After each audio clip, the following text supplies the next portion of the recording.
Hi baddies and भाइयों, आज दोबारा से आप लोगों का मेरे चैनल में स्वागत है जी।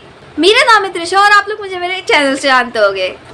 सो today's topic is very important that I have a motivation. No I had motivation, क्योंकि अब मैंने मोटिवेशन को ड्रॉप कर दिया है। तो मोटिवेशन होता है कोई स्क्रोलिंग करके लाता है, कोई कहीं से भी लाता है, कोई मम्मी पापा की गालियों से लाता है। मेरा मोटिवेशन पता है कहाँ से आता है? मेरे अपने मन के ऊपर है।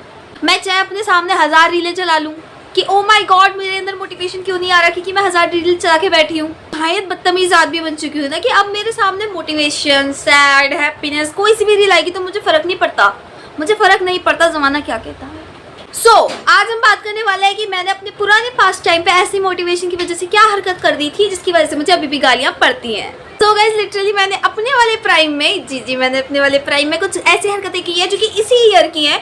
मैं बिजनेस खोलना चाहती थी। एज यू गाइस नो कि मैंने पुरानी वीडियोस में डाला था कि ओ माय गॉड, जो नहीं जानते उन्हें मैं बता देती हूँ कि मैं पहले बिजनेस खोलना चाहती थी और मैंने वीडियोस भी डाले थे उसके ऊपर कि मुझे अब इतना काम करना पड़ेगा, ड्रेस बनानी है। बेसिकली मैं एक क्लॉथिंग ब्रांड खोलना चाहती थी एंड एक ज्वेल्स ब्रांड खोलना चाहती थी, जिसे मैंने अपनी दोस्त के साथ रह के डिज़ाइन करना सोचा था। उसका नाम भी सोच लिया, उसके ऊपर कैसी ड्रेसेस बनेगी, कैसे ज्वेल्स होंगे, वो सब भी हो गया।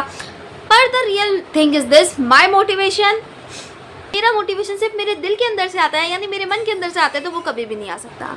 कोई आदमी जिंदगी में कुछ करे ना करे, अरे कुछ बोली हुई बात को तो कर ही सकता है। आई नो कि कर सकता है, पर मैं वो बोली हुई बात पे भी नहीं कर सकती कुछ, क्योंकि कुछ टाइम पहले मैंने अपनी फ्रेंड को बोला हुआ था कि चल हम बिजनेस आइडिया ओपन करते हैं। उसने लाख मना किया, लेकिन मैंने उसे लाख बार समझाया कि नहीं bro, I really need you, क्योंकि तुझे करना पड़ेगा मेरे साथ, तुझे मेरा हेल्प करना पड़ेगा ताकि बड़े होकर हम अपनी स्टोरीज यूट्यूब पे डाल सके कि oh my god how we become successful बिच। तो उसे बता दिया था कि ब्रो ये करना है, लेकिन मैंने खुद को क्या बताया था? मैंने खुद को कुछ नहीं बताया था। मैं सिर्फ दूसरों को समझाने के लिए पैदा हुई हूँ। तो मैंने बेसिकली अपनी फ्रेंड को अपने आइडिया के बारे में बताया। शी इज़ रियली हैप्पी कि चलो मुझ जैसी निठल्लू भी कुछ कर रही है। एंड मैंने भी सोचा था कि हाँ, मुझ जैसी निठल्ली के अंदर कुछ तो आइडिया है कि ओ माय गॉड, क्योंकि उस समय मैं इंस्टाग्राम पे काफ़ी ज़्यादा यार चैन बड़ी महंगी चीज़ें देख रही थी जो कि पैसों से आती है। तो ऑटोमेटिकली मुझे बिजनेस खोलने का बहुत मन था, क्योंकि business is the key to success. I really need to get bed rest, क्योंकि उसके बिना मेरा काम थोड़ी चलता है। मुझे जाना था अपने सामान को, अपने एक्चुअली स्टोर को बनाने के लिए हमें जाना था मार्केट में, जहाँ पे जाके हमें सामान लेना था। बेसिकली हमने बहुत जगहों पे पता किया, हमें मार्केट में सामान बिल्कुल भी रीजनेबल प्राइस पे नहीं मिल रहा था। तो we are just like this, oh my god what the fuck is happening with our life. मुझे लगता है यूनिवर्स नहीं चाहता, वरना हम तो बहुत काबिल तारीफ वाले एंटरप्रेन्योर्स बन जाएंगे। But things is really different कि मैं नहीं चाहती थी कि हम एंटरप्रेन्योर बने, बाकी दुनिया चाहती थी अपने उसके लिए सामान लाने के लिए, स्टोर के लिए। तो हम लोग गए वहाँ पे, कुछ जगहों पे हमें अच्छी चीज़ें नहीं मिली, कुछ जगहों पे हमें अच्छी चीज़ें मिली, तो काफ़ी ज़्यादा प्राइस आया था उसका। हमने डिसाइड किया कि कोई रीजनेबल जगह से देखते जहाँ प्राइस भी अच्छा हो, जहाँ पे क्वालिटी भी अच्छी हो, जहाँ पे हम बार बार आ सकें, अपना चेहरा दिखा सकें। और हम लोग जब जिस दुकान पे पहुंचे जहाँ पे हमें प्राइस भी अच्छा लगा, सब चीज़ अच्छी थी, वहाँ से हमने सामान सब ले रखा था। बहुत घूमे, 1.5-2 घंटा माथा ख़राब करा अपना। मम्मी के कॉल आ रहे, कहाँ पे हो? शाम के 6:30 बज गए। आराम से कॉल बैठ के यहाँ पे डिसाइड कर रहे कि बहन अब देख, तूने ये वाली दुकान देख ली ना अपने मन की, अब मैं तुझे दिखाती हूँ अपने मन की। लाइक हम लोग अपना मन चला रहे थे वहाँ पे, और we are not really interested कि हमें सामान ढूंढना है साथ में। आफ्टर सम टाइम उसमें हमने जैसे तैसे सामान ढूंढ भी लिया, फिर हम उसे लेके भी आए। मेट्रो में आके इतना खुश हो रहे हैं, जिसके लिए हम 2 बार गलत जगह पहुंच गए। उसके बाद तीसरी जगह पे जाके हम सही जगह पहुंचे जहां हमें पहुंचना था, हमारी डेस्टिनेशन पे। अब जब हम घर पहुंच गए, उसके बाद हम ऐसा सोच रहे हैं कि ओ माय गॉड, अब हम ये सामान तो लिया, लेकिन इसको कहाँ लगाएंगे? लाइक हमारे पास तो स्टोर है ही नहीं ना। हमें सबसे पहले तो एक ठेले से स्टार्ट करना पड़ेगा। लाइक इट्स नॉट कॉल्ड ठेला, it is called like earrings बेच के सबसे पहले तो स्टैंड आता है जिसमें इयररिंग्स लगी होती है बहुत सारी। तो हमने सोचा था कि हम वो लगाएंगे, बट हम उसके लिए पूछने भी गए अपने आसपास एरियाज़ में कि हम क्या यहाँ लगा सकते हैं, क्या लगा सकते हैं। तो आधों ने मना कर दिया अपनी शॉप के, आधों ने हमें बोला कि नहीं लग सकता, आधे बोल रहे हैं कि यहाँ पे जगह ही नहीं है, तुम्हें दिखता नहीं है, और आधों ने हमें रिस्पॉन्स ही नहीं किया। ऑफकोर्स मेरी शक्ल। तो हम लोग उस दिन काफ़ी डिसअपॉइंटेड हो गए थे कि bro what the fuck is happening with our life, क्योंकि लाइफ में नहीं चाहती कि आप एंटरप्रेन्योर्स बने, क्योंकि दुनिया का सबसे बड़ा पैसा तो हम ही लेके बैठ जाएंगे ना। ने बोला कि चलो ठीक है, अगर ऐसा भी नहीं हो रहा है तो it's all the way fine, हम लोग कुछ नहीं करेंगे ऐसा, हम ऑनलाइन स्टोर खोलते हैं। ऑनलाइन स्टोर खोलने का भी हमारा मन नहीं था। उसके बाद हमारा 2-3 दिन में आइडिया भी फ्लॉप हो गया। सारे सामान मेरी दोस्त के घर पे, क्योंकि उसी के पैसों का आया था, मेरी मम्मी ने पैसे दिए नहीं थे, क्योंकि उन्हें पता था कि मैं कितनी बड़ी लूजर हूँ।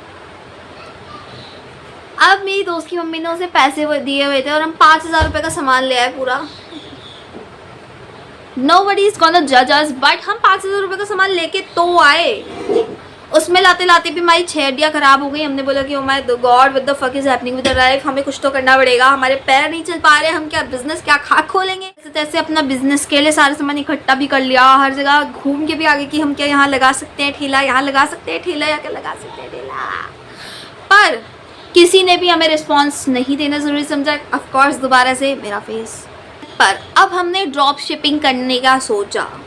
हाँ, मुझे पता है कोई अभी जज नहीं करेगा कि मैंने कुछ तो किया नहीं था, ड्रॉप शिपिंग क्यों कर रही हूँ। मुझे पता है मैं कुछ नहीं कर सकती, इसीलिए मैंने ड्रॉप शिपिंग करने का सोचा था, जिससे मुझे लगा था ओ my God, if I will start drop shipping मैं कितना करोड़ों कमा लूँगी और फिर मैं अपने पेरेंट्स को बता सकूँगी कि तुमने मुझे लूज़र समझा था, एक्सक्यूज़ मी। बट मुझे जहाँ तक लगता है कि मेरी किस्मत में कुछ इस तरीके से डिज़ाइन हो रखी है ना मेरी किस्मत, वो कभी अच्छी तरीके से चल ही नहीं सकती। मुझे ड्रॉप शिपिंग के नाम पे डी भी नहीं आता था। उसके बाद मैंने 2 वीडियो देखी, उसमें सोचा कि ओ माय गॉड मैं तो करोड़ों कमा लूँगी। ऑफकोर्स मेरा मोटिवेशन हर जगह आ जाता है ना, ये मोटिवेशन।